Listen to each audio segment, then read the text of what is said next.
our moderator for the recruitment panel. So take it away, Matt. Great, thanks, Charlie. We're going to do self-intros here on the panel. I'm going to start with Jessica. Jessica deserves a round of applause. She is filling in on a last-minute basis this morning. Caitlin Parker from Armor was unable to make it due to flight issues, so thank you, Jessica. And if you want to start with the intros, your name, company, position, and one fun fact about yourself. I'm Jessica Mata. I work for Wellington Group of Companies, and I've been there since 2022. I've been in the industry for, I think this is year 22. We were talking about this last night. And a fun fact about me was that last year I won the Recruiter of the Year. So.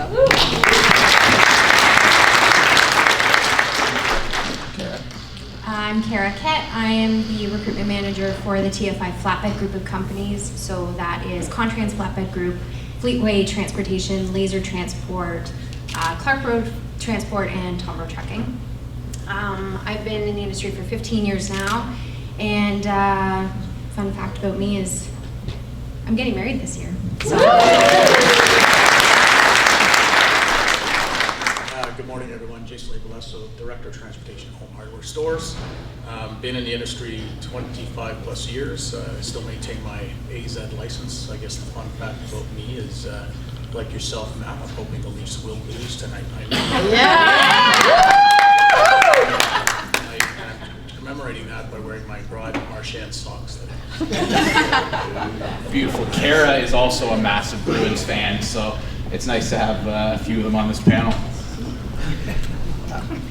One of the trends in recent years has been companies kind of growing their own, both on the driver side and on the office team member side. And we got different versions of that up here today. So we'll start with Kara. You have both a shunter to driver program, and you work with a college or university on the office side of things. So can you talk a bit about those two programs and how they help feed your companies? Yes. So we work really hard to develop our general laborers into upgrading their licenses to AZ and getting themselves out onto the road. We work closely with Matt and Kim's group to do that with them. We've had a lot of successes with that over the years. One of the biggest successes, though, that we have is looking more inside the walls to grow our bench strength and develop that as well. I think we focus all the time on improving our driver fleet, bringing drivers in, but what we're lacking is bringing really solid ideas, really solid perceptions inside the walls, making those decisions. So we partnered with McMaster Commerce Internship Program about 7 years ago. It's been a massive success. We bring them into accounting positions, recruitment positions, operations positions as well. Huge success. I've got two of my successes sitting at my table as full-time graduates and full-time employees now on my recruitment team. So it's a really good way to bring some fresh ideas in that sometimes make some of our older management a little edgy, maybe make them think outside the box, but it's fresh perspective, and I think we need to look at growing the industry on all levels, not just over the road. And Jessica, you guys have a college partnership as well. Can you talk about that a little bit? Yeah, we've had a lot of success as well. We partner with Conestoga College and the University of Guelph. And yeah, we've definitely hired some really good candidates, and candidates probably that really never thought that they would be in trucking, which is a good thing. And the fact that they've stayed and we've been able to retain them is also great. You know, even the people that I'm sitting with at my table, you know, I'm talking to them and saying, you know, we need to bring in young people. That's like the most important thing, is getting the word out there, especially to women. You know, starting in the industry 22 years ago was difficult for me. It was the old boys club, as they say. So, you know, kind of getting away from that and moving into the new generation and trying to bring in new people and new mindsets is important. So bringing those students has been really helpful for us. You both touched on, you know, people in the room who have been through those types of programs. What's been some of the keys to their success and the retention of them within your organizations? Leadership buy-in, 100%. So, you know, making sure that they know and understand there's a time commitment to that, right? You are bringing people that are inexperienced leadership needs to understand that they're not going to know everything right away, that we need to invest the time, spend time with them, mentor them, have a good team that they can ask questions to. I think that's important. Otherwise, they're just going to leave and find another company that's willing to do that. So I think it's just making sure that everyone has the same mindset, like, hey, we want this person to succeed. That's right, and they have, in what we're doing, they have 16 months to learn the business, to learn what their strengths are, what their weaknesses are, and it gives us 16 months to show them that the industry is pretty cool, that there's a lot of opportunities for them that they might not have thought of before. Same thing when I was entering the industry, I was just looking for a job, right? And I didn't have any idea that I could actually build a career within trucking. So I think that it's really important for us to be able to demonstrate that to them and give them an opportunity to shine through and see what they actually can love in what we do.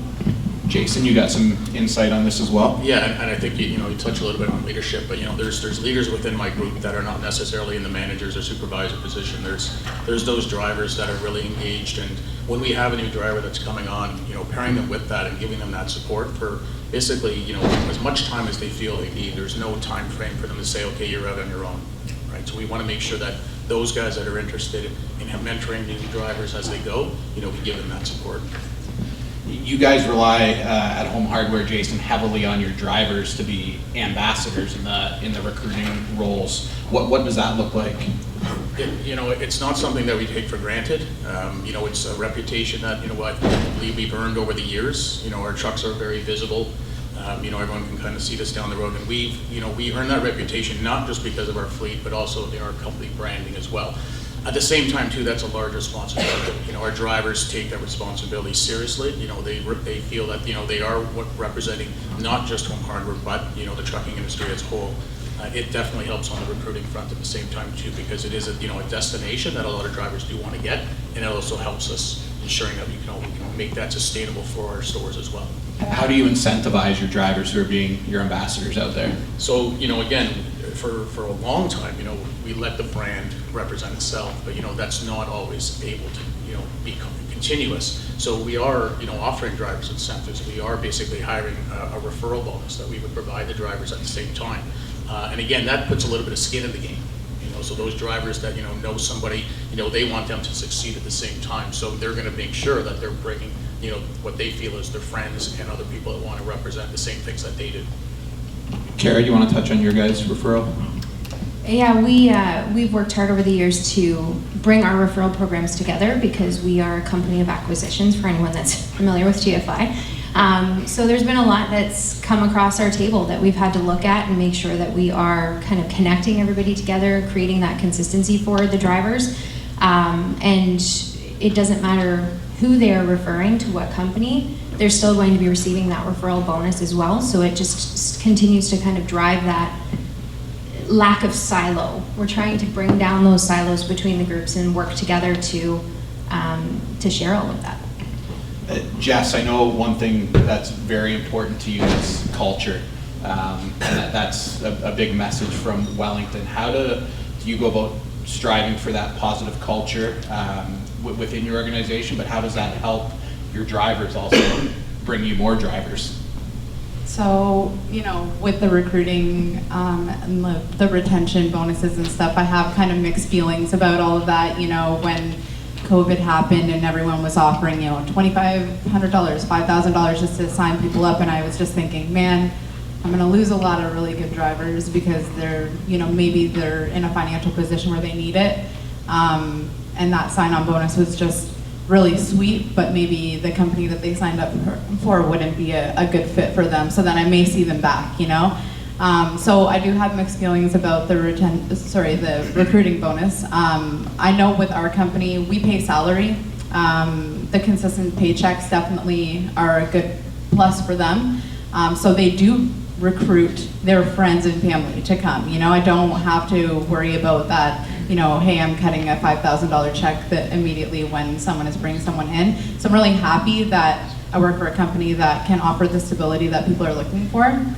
But with our company in general, just in terms of culture, we do a lot of stuff for our entire team, not just office, but drivers as well. So we do an entire month where we celebrate drivers, not just Driver Appreciation Day. We do an entire month where we celebrate employees in the office as well. So we do something every single day for them to let them know that we appreciate them, as well as the rest of the year as well. You know, we do offer the thank yous and the gifts and the recognition, you know, driver of the month, driver of the year. We do all of that stuff. The culture surveys are so important though. The feedback that we get from the culture surveys that we send out is so important. Drivers also have the opportunity to evaluate their dispatchers, which is probably not something that a lot of companies here do.